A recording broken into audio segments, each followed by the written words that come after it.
Today I'm going to talk about how to use web code overrides to help you in your UX design process. Why is this important? Well, Jen Simmons of Mozilla has demonstrated to us how in this responsive world we need to start being more inventive with our designs. CSS3 provides us with amazing power to create beautiful new layouts, interactions and animations. These need to be designed. Available on the web are 3 event-apart talks Jen has given, which demonstrate the power of these techniques. Inspired by magazine graphic design, she's explored how to bring these techniques into today's websites. She uses simple code pen environments to play and experiment with the code to work out what is possible. I thoroughly recommend watching them. I'm sure as a designer you will be inspired. She entreats us all to start building experiments for our own design contexts. Getting designers to code seems to be a controversial topic. We don't want to be unicorns. We already have a huge skill set we have to know and understand. Or maybe we need someone to build us designer-friendly tools that would do the coding automatically for us. I would argue that this is not the case. We aren't being asked to be developers. We are being asked to play with code, and this is already within our skill set.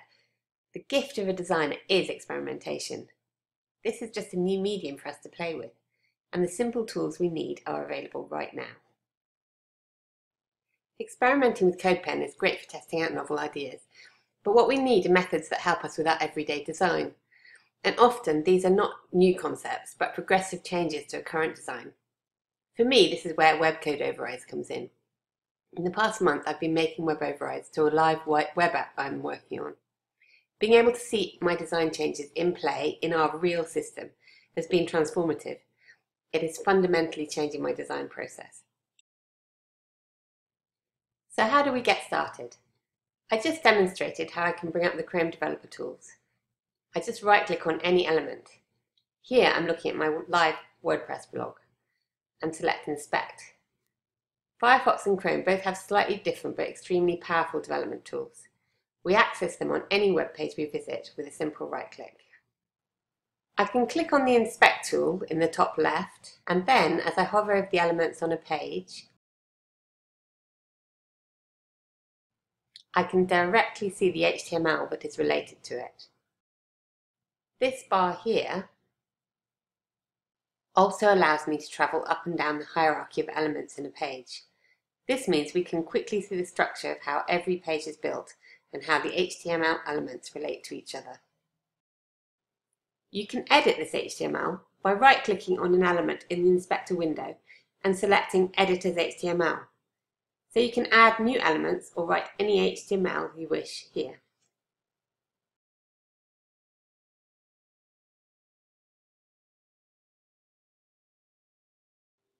The CSS for each element is shown here. CSS is the view part of the HTML, CSS, JavaScript triad. Here you define everything about what you see. So the HTML is the structure or the data model, and the CSS is how it looks, the eye candy if you will. This is the part designers need to get excited about. Editing colours in CSS is very easy. I imagine most of us have played with this. But we can also add CSS properties in the inspector. Let's change the font now. I can find this a little fiddly, but it comes with practice. The tool provides autocomplete, which I find very useful. The third part of the triad is, of course, JavaScript. In the Chrome developer tools, this is shown in the source files. Here the JavaScript is shown in minified form. Selecting on the brackets at the bottom of the inspector makes it easier to read. JavaScript is the controller. This is where all the standard programming stuff goes on. JavaScript can be used for things like adding new elements to the HTML on the fly, checking if elements have data in them, and then hiding them if empty. Anything that requires a little logic. You can add JavaScript code to the files in the Sources tab, or you can use the console, which is like a command line prompt. You can type and test out snippets of code here. So if I went and looked up how to add text to an HTML element in Google, I can usually find exactly what I want fairly quickly. If I copy and paste the JavaScript and then add my div ID and the text I want to add, it would look like this. Pressing return runs the code. So here we can see that I've overridden the HTML, CSS and JavaScript on my web page. But there are some issues. Let's say I close down the editor and then go to refresh the page. Just like that, all my hard work disappears and it returns the live version. We need some way to persist or save the code of our new design. Persisting overrides is something that Google is building into its development tools. If we head back to the Sources tab, there are some settings that allow you to save changes to a local file. There is another feature called Workspaces, which allows you to persist files if you have a local development environment set up. There is also a Snippets tab where you can save snippets of JavaScript, which can be quite useful. You run the code by selecting the file and pressing return. However, for my purposes as a designer, this all feels very heavy. I just want to play with my changes in the same way that I can in CodePen. And luckily, there are some tools out there that are more of this type. The first one I'm going to show you is a Chrome extension called User CSS. It provides you with an editor where you can put your CSS changes. I really like it because it's so simple. Let's make some changes in Google Developer Tools to Jen Simmons' website.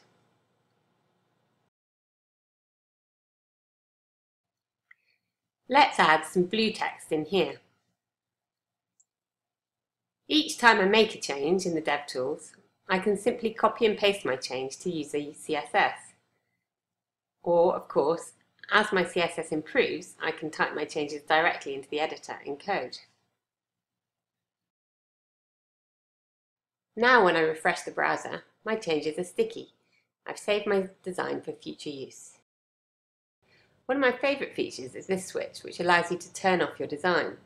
So when I'm demoing a particular change to a colleague on the live tool and they start talking about how great it used to be, I can quickly show them the reality of the old design with exactly the same data on display. This is very powerful. I spend a lot of time flipping that button on and off when I'm designing to check my design is actually an improvement. User CSS saves overrides for any number of different URLs. It is a great little design tool. I have a colleague who is colorblind who has used it to make many websites useful for himself. However, what if we want to do something more complicated? What about our HTML and our JavaScript overrides? And what if we have more than one design option we want to test out? The second tool I'm going to show addresses just that. It is a Chrome extension called Web Override.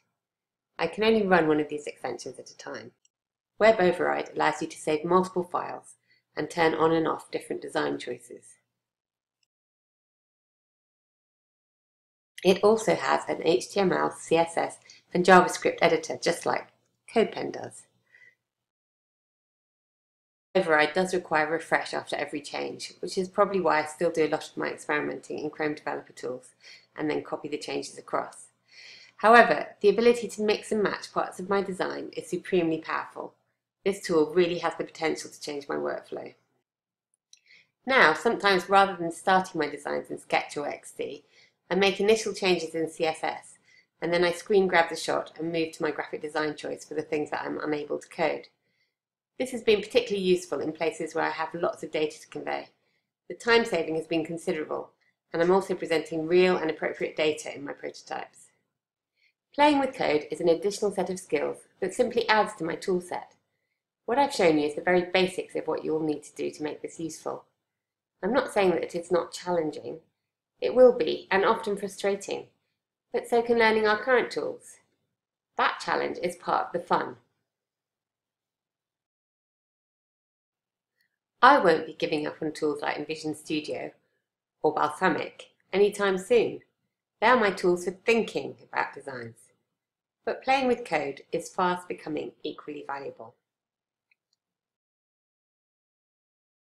If you're interested in learning more, there are lots of great web code training videos out there. The Mozilla reference materials are excellent. Stack Overflow is your friend for asking questions.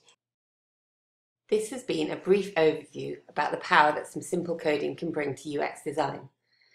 I'm very much in the early stages of using it, but it feels exciting. I look forward to sharing more. Of course, we have to be careful we don't go back to the 90s. CSS3 is a powerful set of tools for doing appalling things in the wrong hands. But that is exactly why designers need to engage in this change. We need to be right in there creating beautiful designs.